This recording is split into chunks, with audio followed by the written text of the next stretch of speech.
आदमी जल्दी बल्दी करता है तो घर से ही टोकना शुरू हो जाता है। पत्नी बोलती है, अरे कम से कम क्या कर रहे हो, जल्दी जल्दी में चैन लगाना भी भूल गए। अरे तुम्हें दिख नहीं रहा कि बेल्ट लटक रही है।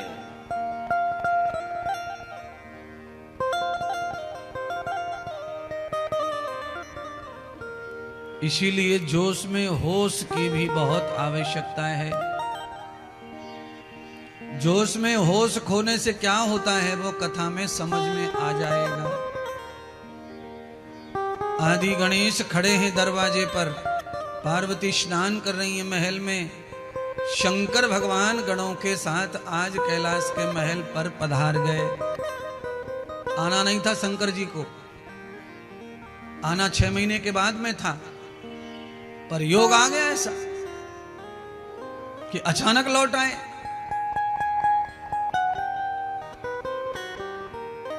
दरवाजे पर सुंदर बालक को देखा शिव जी ने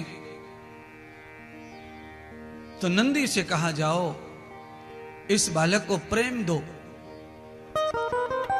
और इस बालक को पूछो ये कहां से आया है। कैलाश में हमने कभी इस बालक को पहले नहीं देखा। अति सुंदर बालक है, अति दिव्य तेज से झलक रहा बालक है। नंदी महाराज गए और पूछा, भैया कहां से आए हो लाला? बड़े सुंदर हो, बड़े तेजस्वी हो, बड़े योग्य लग रहे हो। गणेश जी ने कहा कि हमारा ये घर है, हमारी माता अंदर है और हमारा नाम गणेश है और आज ही हमने जन्म लिया है।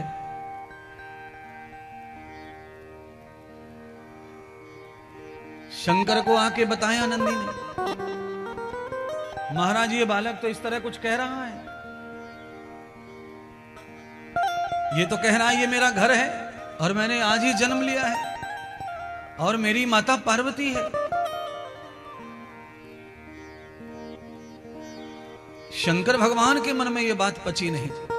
शंकर ने सोचा कि बालक है और बालक कभी कभी भूल की बात कह देता है। हाँ, इसकी मां का नाम पार्वती हो सकता है, पार्वती नाम की कोई एक ही महिला थोड़ी जगत में। और बालक है, इसको क्या पता मेरा घर तेरा घर, ये मेरा तेरी थोड़ी जानता है, इसलिए बराबर बोल रहा है।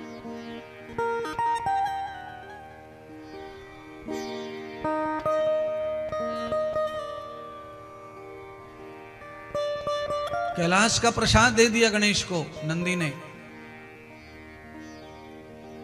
और शंकर भगवान ने कहा, चलो अंदर महल में प्रवेश करो, बालक को कहो कि रास्ता छोड़ दे। नंदी ने गणेश को कहा कि मार्ग से हट जाओ, मार्ग छोड़ दो, भगवान शंकर पधार रहे हैं अपने घर पर, अपने महल में। गणेश ने कहा कि मार्ग से नहीं हटूंगा, मेरी माता की आज्ञा है, मैं मार्ग नहीं छोड़ूंगा। मेरी मां जब तक नहीं कह देगी घर में आने के लिए किसी को, मैं जब तक किसी को घर में जाने नहीं दूंगा।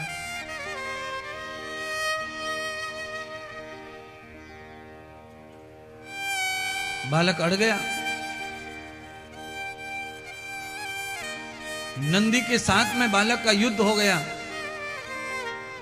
और युद्ध में नंदी को पटक दिया बालक ने। शंकर भगवान की आंखें फटी की फटी रह गईं। इतना बलवान नंदी को पटक दिया। ये बालक है कि तूफान, कुछ तो है।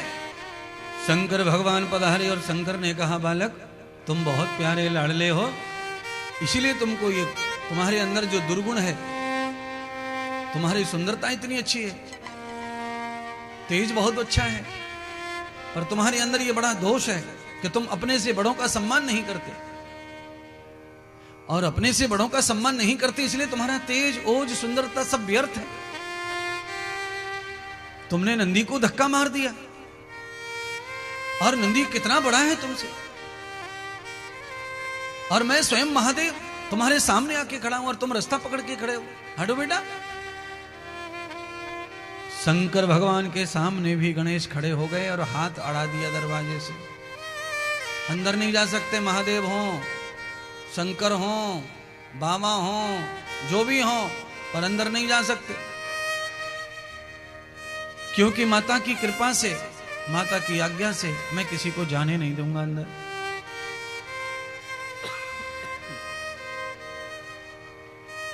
जब तक मेरी माता की आज्ञा नहीं हो जाएगी तब तक कोई अंदर नहीं जा सकता। शंकर भगवान को गणों के सामने ऐसा फील हुआ, ऐसा प्रतीत हुआ कि मेरा अपमान हो रहा है।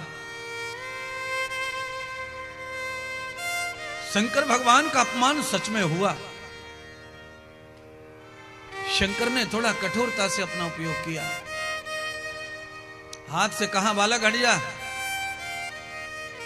अब तू जो भी होगा अच्छा होगा। बालक होगा, मैं भूल जाऊंगा कि तू बालक था, मैंने क्यों हाथ उठाया। और एक थप्पड़ का नहीं है तू, और तू हरकतें जो कर रहा है ये बहुत बुरी है, इसलिए जल्दी हटो, हमारा घर है ये, इस घर का मालिक मैं हूं। अब यहां इस बात की जिद हो गई, बेटा कहे मैं मालिक हूं, बाप कहे मैं मालिक हूं, बेटा कहे मैं मालिक हूं, बाप कहे मैं मालिक हूं। आप सभी पंडाल में बैठे हुए नर नारी कान खोल के सुन लो, बाप बेटे में ये होड़ लग जाए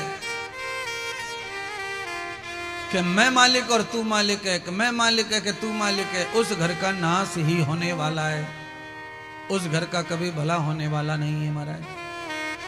हाँ, बाप अपनी इच्छा से बेटा को पूरी संपत्ति का मालिक बना दे खुशी खुशी, बहुत अच्छी बात है, पर भागवत ये कह रही है, शिव पुराण ये कह रही है, और मेरा अनुभव ये कहता है कि जब तक पिता मौजूद है तब तक बेटे को कभी संपत्ति का मालिक नहीं बनना चाहिए, सेवक बन के रहना चाहिए।